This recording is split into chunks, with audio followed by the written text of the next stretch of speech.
ओम शांति। 25 दिसंबर 2024 और आज Christmas day है। तो क्रिसमस डे का आप सबको ढेर सारी शुभकामनाएं। और सुनते हैं आज की मुरली। मुरली की सार है, मीठे बच्चे कदम कदम श्रीमत पर चलना यही हाईएस्ट चार्ट है। जिन बच्चों को श्रीमत का रिगार्ड है वह मुरली जरूर पढ़ेंगे। मीठे बच्चे कदम कदम श्रीमत पर चलना यही हाईएस्ट चार्ट है। जिन बच्चों को श्रीमत का रिगार्ड है वह मुरली जरूर पढ़ेंगे। सुनते हैं आज की मुरली का प्रश्न। तुम ईश्वर के बच्चों से कौन सा प्रश्न कोई पूछ नहीं सकता? तुम ईश्वर के बच्चों से कौन सा प्रश्न कोई भी पूछ नहीं सकता? इसका उत्तर है, तुम बच्चों से यह कोई भी नहीं पूछ सकता कि तुम राजी खुशी हो, क्योंकि तुम कहते हो हम सदैव राजी हैं। परवाह थी, बाबा ने कहा, परवाह थी पार ब्रह्म में रहने वाले बाप की, वह मिल गया। बाप किस बात की परवाह नहीं करनी है। बाबा ने कहा पार ब्रह्म में रहने वाला बाप मिल गया, बाकी किस बात की परवाह करनी है। तुम भल बीमार हो तो भी कहेंगे हम राजी खुशी हैं। ईश्वर के बच्चों को किस बात का परवाह नहीं। बाप जब देखते हैं इन पर माया का वार हुआ है तो पूछते हैं, बच्चे राजी खुशी हो? ओम शांति। बाप समझाते हैं, बच्चों की बुद्धि में यह जरूर होगा कि बाबा बाप भी है, टीचर और सुप्रीम गुरु भी है। इस याद में जरूर होंगे। यह याद कभी कोई सिखला न सके। कल्प कल्प बाप ही आकर सिखलाते हैं। वह ज्ञान सागर पतित पावन है।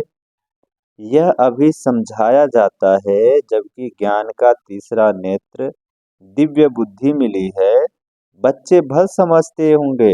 बाबा ने कहा बच्चे भल समझते तो होंगे, परंतु बाप को ही भूल जाते हैं, तो टीचर गुरु फिर कैसे याद आएगा। माया बहुत ही प्रबल है, जो बाप के तीनों रूपों को भुला देती है। कहते हैं हम हार खा गए। यूं तो कदम कदम में पदम है, परंतु हार खाने से पदम कैसे होंगे। देवताओं को ही पदम की निशानी देते हैं। यह ईश्वर की पढ़ाई है। ऐसे मनुष्य की पढ़ाई कभी हो न सके। भले देवताओं की महिमा की जाती है, फिर भी ऊंचे से ऊंच है एक बाप। बाकी उनकी बड़ाई क्या है। आज गदाई कल राजाई। अभी तुम पुरुषार्थ कर यह बन रहे हो। जानते हो इस पुरुषार्थ में फेल बहुत हैं। बाबा ने कहा कि तुम जानते हो इस पुरुषार्थ में फेल बहुत होते हैं। ज्ञान तो बहुत सहज है, फिर भी इतने थोड़े पास होते हैं। क्यों? माया घड़ी घड़ी भुला देती है। क्योंकि माया घड़ी घड़ी भुला देती है। बाप कहते हैं अपना चार्ट रखो, परंतु लिख नहीं पाते हैं। कहाँ तक बैठ लिखे। अगर लिखते भी हैं तो कभी अप कभी डाउन। हाईएस्ट चार्ट उन्हों का होता है जो कदम कदम श्रीमत पर चलते हैं। बाप तो समझेंगे इन विचारों को लज्जा आती होंगी, नहीं तो श्रीमत अमल में लानी चाहिए। 1-2% मुश्किल लिखते हैं। श्रीमत का इतना रिगार्ड नहीं है। मुरली मिलती है तब भी नहीं पढ़ते हैं। उन्हों को दिल में लगता तो जरूर होगा, बाबा कहते तो सच हैं, हम मुरली नहीं पढ़ते हैं तो औरों को क्या सिखलाएंगे। बाप तो कहते हैं मुझे याद करो तो स्वर्ग के मालिक बनो। इसमें बाप भी आ गया, पढ़ाने वाला भी आ गया, सदगति दाता भी आ गया। थोड़े थोड़े अक्षर में सारा ज्ञान आ जाता है।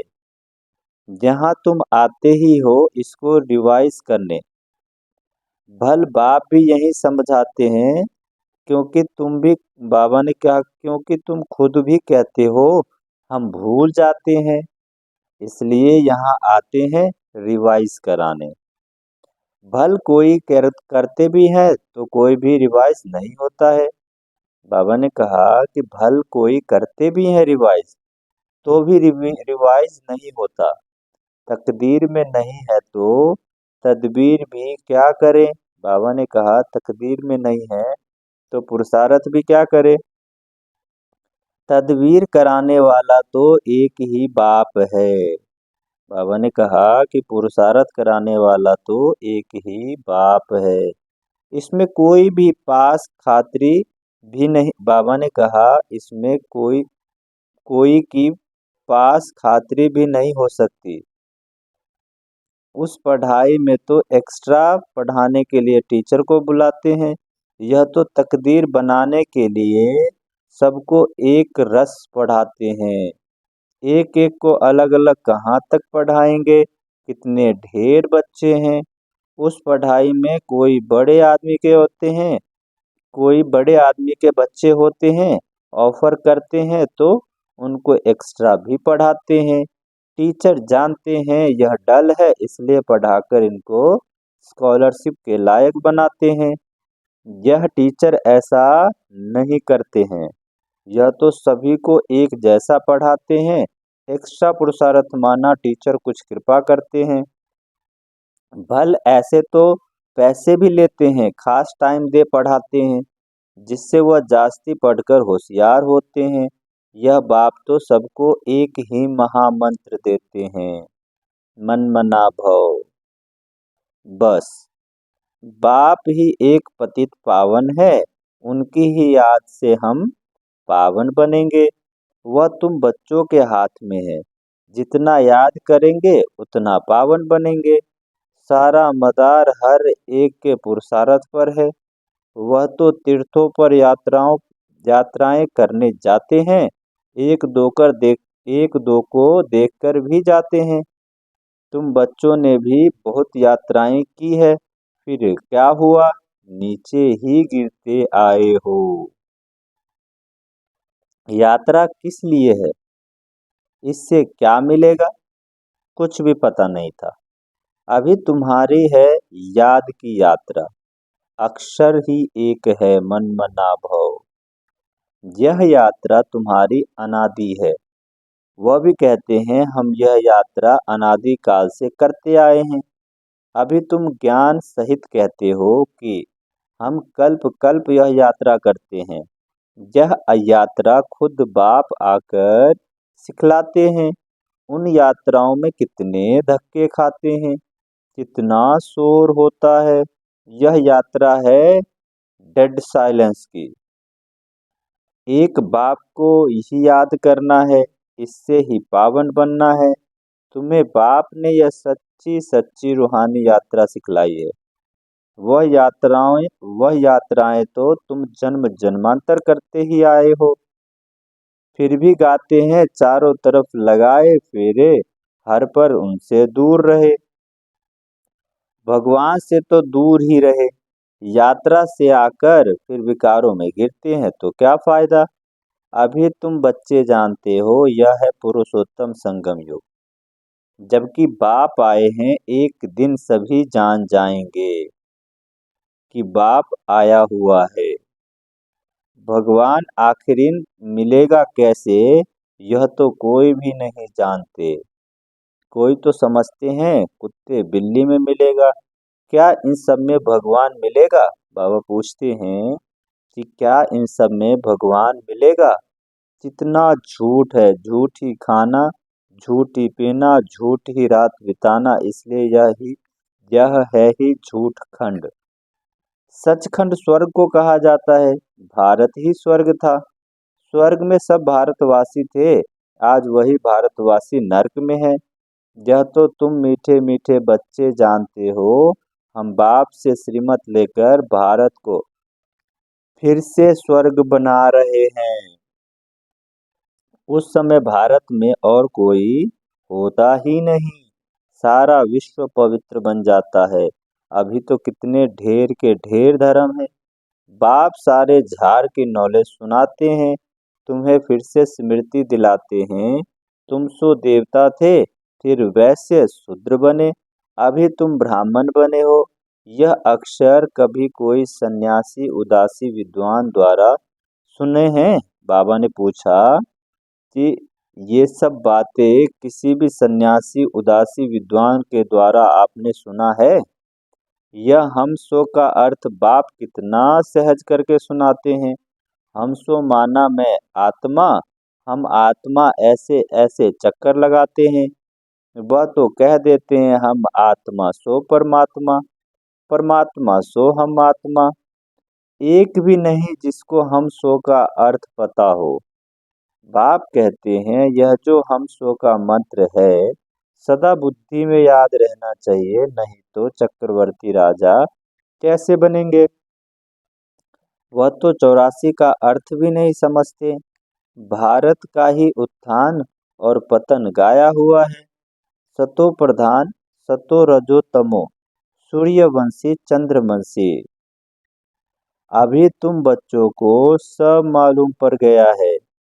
एक बाप बीज रूप को ही ज्ञान का सागर कहा जाता है। वह इस सृष्टि चक्र में नहीं आते हैं। ऐसे नहीं कि हम आत्मा सो परमात्मा बन जाते हैं। नहीं, बाप आप समान नॉलेजफुल बनाते हैं। आप समान गॉड नहीं बनाते। इन बातों को अच्छी रीति समझना चाहिए, तभी बुद्धि में चक्र चल सकता है। तुम बुद्धि से समझते हो कि हम कैसे 84 के चक्र में आते हैं। इसमें समय, वर्ण, वंशावली सब आ जाता है। बाबा ने कहा इस सृष्टि के चक्र में समय, कितना समय, वर्ण, कौन कौन सा, वंशावली किसकी किसकी, सब आ जाता है। इस नॉलेज से ही तुम ऊंच से ऊंच बनते हो। नॉलेज होगी तो औरों को भी देंगे। उन स्कूलों में जब इम्तहान होता है तो पेपर आदि भराते हैं। पेपर विलायत से आते हैं। जो विलायत में पढ़ते होंगे उन उनमें भी कोई बड़ा एजुकेशन मिनिस्टर होगा तो जांच करते होंगे। यहाँ तुम्हारे पेपर्स की कौन जांच करेगा? तुम खुद ही करेंगे। खुद जो चाहे सो बनो। पढ़कर जो पद बाप से चाहो वह ले लो। बाबा ने कहा खुद ही जो चाहिए सो बनो और पढ़कर जो पद चाहिए बाप से ले लो। जितना बाप को याद करेंगे, दूसरों की सर्विस करेंगे, उतना ही फल मिलेगा।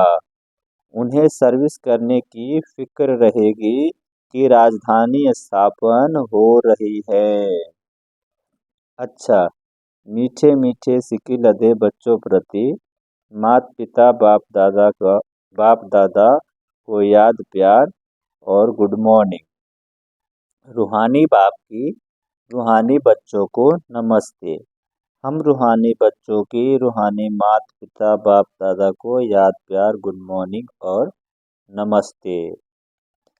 सुनते हैं धारणा के लिए मुख्य सार। पहला है डेड साइलेंस की सच्ची सच्ची रूहानी यात्रा करनी है। हम सो का मंत्र सदा याद रखना है, तब चक्रवर्ती राजा बनेंगे। हम सो का मंत्र अगर सदा याद रहेगा तो ही चक्रवर्ती राजा बनेंगे। सुनते हैं धारणा के लिए दूसरा पॉइंट। मनसा वाचा और कर्मणा। मनसा वाचा कर्मणा बहुत शुद्ध रहना है। अंदर कोई भी गंदगी न हो। कदम कदम पर सावधानी रखनी है। श्रीमत का रिगार्ड रखना है। सुनते हैं आज के मुरली का वरदान। निर्माणता के गुण को धारण कर सबको सुख देने वाले सुख देवा सुख स्वरूप भव। निर्माणता के गुण को धारण कर सबको सुख देने वाले सुख देवा सुख स्वरूप भव। आप महान आत्माओं की निशानी है निर्माणता। जितना निर्माण बनेंगे उतना सर्व द्वारा मान प्राप्त होगा। जो निर्माण है वह सबको सुख देंगे। जहाँ भी जाएंगे जो भी करेंगे वह सुखदाई होगा। तो जो भी संबंध संपर्क में आए वह सुख की अनुभूति करे। इसलिए आप ब्राह्मण आत्माओं का गायन है। सुख के सागर के बच्चे सुख स्वरूप सुख देवा। तो आप सबको सुख देते और सुख लेते चलो। कोई आपको दुख दे तो लेना नहीं। बाबा ने कहा कि आप सुख के सागर के बच्चे सुखदेव हो, तो सबको सुख देते चलो। कोई आपको दुख दे तो लेना नहीं। सुनते हैं आज के मुरली का स्लोगन। सबसे बड़ा ज्ञानी वह है जो आत्म अभिमानी रहते हैं। सबसे बड़ा ज्ञानी वह है जो आत्म अभिमानी रहते हैं। अच्छा, ओम शांति।